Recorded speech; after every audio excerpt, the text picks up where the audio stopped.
Alrighty, hi Internet Orc speaking, welcome back to the channel. Today we are going to be covering the Blue Falcon, one of the probably most famous vehicles in Nintendo history, originating back in the SNES with F-Zero, which went to GX in the GameCube, I think. I believe that was the last F-Zero game, and then it was then ported, just the vehicle, not the character, into Mario Kart Wii and Mario Kart 8. Mario Kart 8 Deluxe. So, that's not supposed to have that bomb effect. One thing that we've been trying to develop with the Blue Falcon, which was actually one of the very first vehicles we tried to tune. And I say tried in huge asterisks because we actually didn't want successful the first time. Because this was the only vehicle combination, or vehicle, that we've had issues not having the technology to make it what we wanted it to be. So what do I mean by that? Well, back in the early stages of Riibalanced development, we couldn't figure out a successful way to make a Kart an inside drifting vehicle, which, you know, admittedly is not a very common question or a common thing to do, but we wanted to do something special because the Blue Falcon is a very, very interesting vehicle. Because even though most people consider it a kart, and it shares a lot of similarities in vanilla with a kart, it's actually not either. It's its own special classification. Hello. It's its own special classification, which is neither a kart or a bike. In Mario Kart Wii, it's classified as a three-wheeled vehicle, like a trike. So we wanted to do something special for it. So we're like, oh, why don't we take this and make it into something special, which was the inside drifting kart. Now the problem with that was making an inside drifting kart is kind of counterintuitive because of the way that karts drift and the size and the way that they, you know, handle and all. They need the snake in order to keep up speed. That's the technical, like, what makes a kart a kart. And we also couldn't figure out a way for the, you know, the vehicle to be good on straights, which is something that inside drifting bike or inside drifting vehicle is not good at doing. Inside drifting vehicles are not great at like swinging and snaking. So we were trying to wrap our heads around that, and we couldn't for the very beginning of the development. So fast forward a few, I would say about a year later, and we were trying to develop more vehicle archetypes, different ways to play the game, if you will. And we, specifically me, I'm actually going to take credit for this one. I actually developed the performance transmission class of vehicles because we were trying to figure out a way to make it so karts could actually keep up on straights. It was a very weird thing to try to like wrap your head around. Make it so karts could drive straight without losing any speed, just like a bike can. And what ended up happening was we ended up developing the performance transmission, which I'll leave an eye icon. I made a video about that, explaining a little bit more in depth about the performance transmission and Mario Kart Riibalanced development as a whole. But then we decided, you know what, let's give it another crack. Let's see if we could get the Blue Falcon to work with the updated new performance transmission.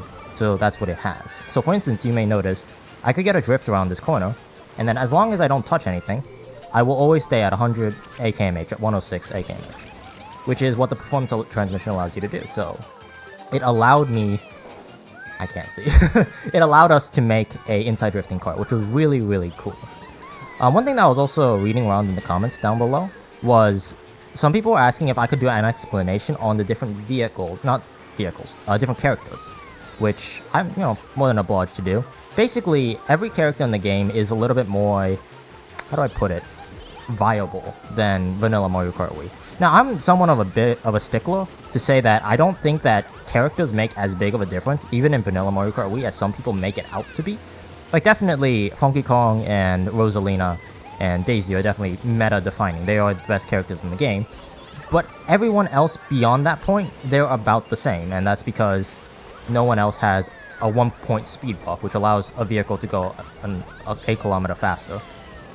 So in this mod, everyone kind of has that speed buff. So the pronunciation of different character types, if you will, are a little bit more stock, if that makes sense. They do what you would expect them to do. So for instance, Toadette is an off-road based character. She gives every vehicle that she plays a slight off-road boost.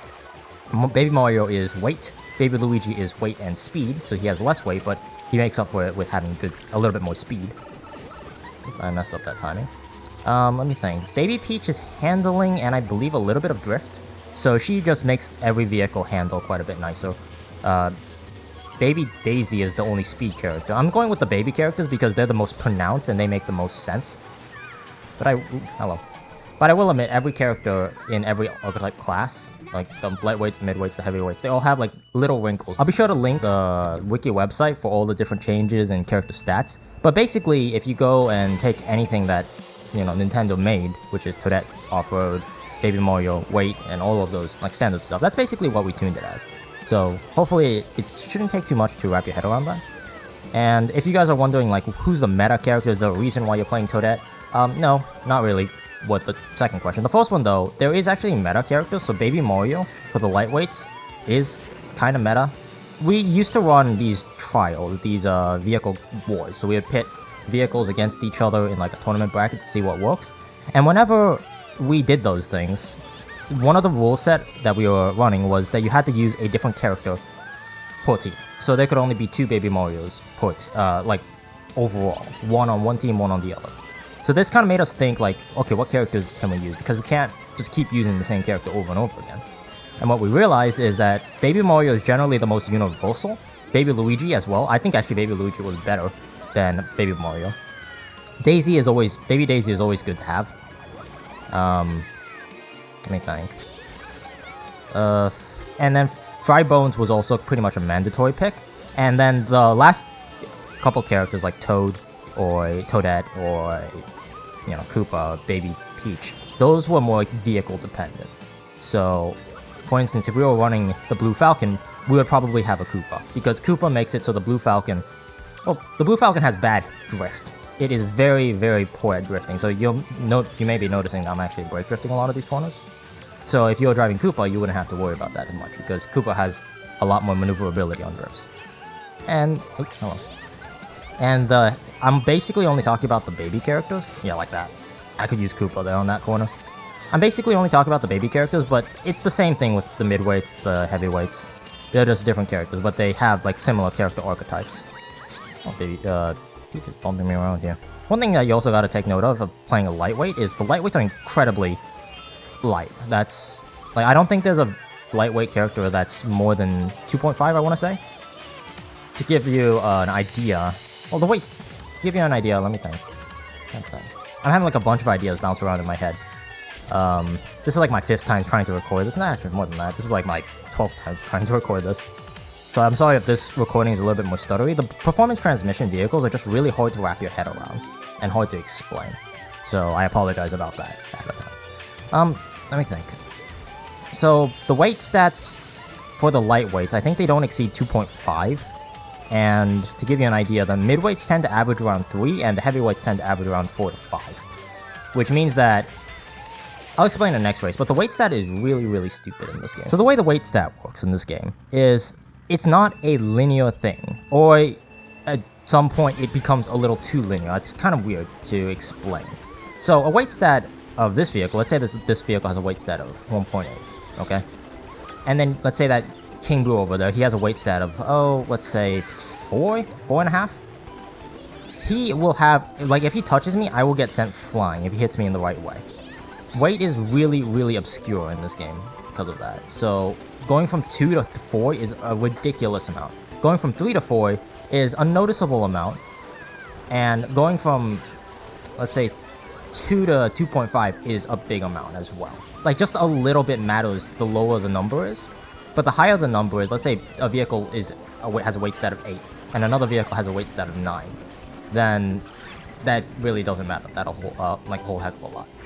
And the stupid thing about the weight, as on top of that, is the weight is determinant of 2 different separate components. One is the weight of the vehicle, and another is the weight of how much you could bump other people around, which is a bit dumb. So come on. And I think those 2 things kind of like have a juxtaposition with each other, because it makes it very... I remember having a ridiculously hard time tuning the weight on this game. Because sometimes certain combinations, they would like get bumped off the track, and then other combinations, which statistically aren't very much different, they hardly get bumped around at all. So I don't know. I'd have to go back and read the footnotes of what I wrote like years ago. Like, you gotta remember, Riibalanced has been in development for years. Literally years. And there were days where I was putting like up to 10-hour work days into it. So there's no way I'm gonna remember everything I did. But just know that I do remember making the weight stat, along with many other things in this mod, was a very stupid process. A really, really stupid and dumb process. Oops, oh.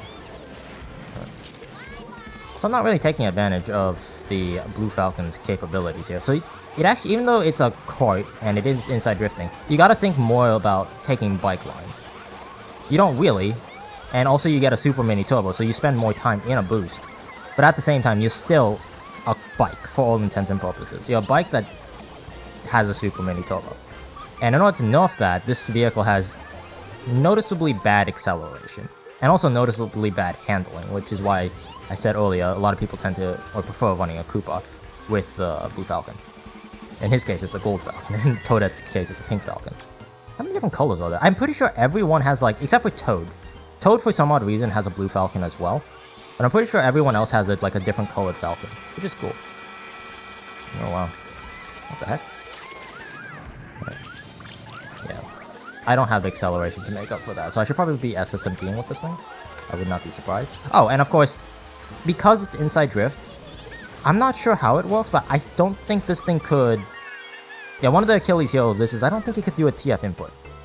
I could try it if I get a big enough lead here, but I'm pretty sure this thing does not allow you to do a TF input.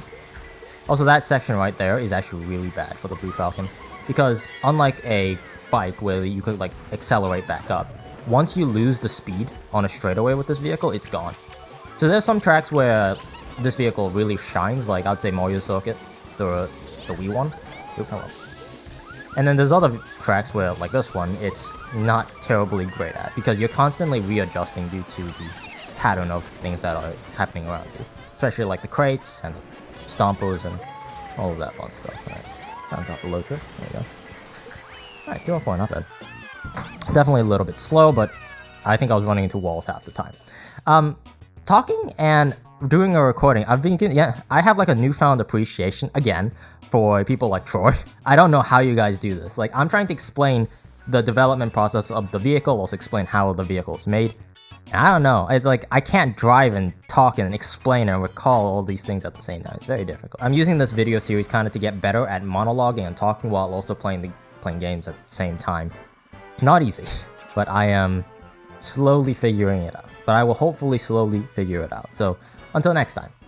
Be sure to grab your copy of Mario Kart Rebalanced version 5 today. Be sure to join the Discord server for technical supports and how to install, and have fun. Mario Kart Rebalanced version 5 available now.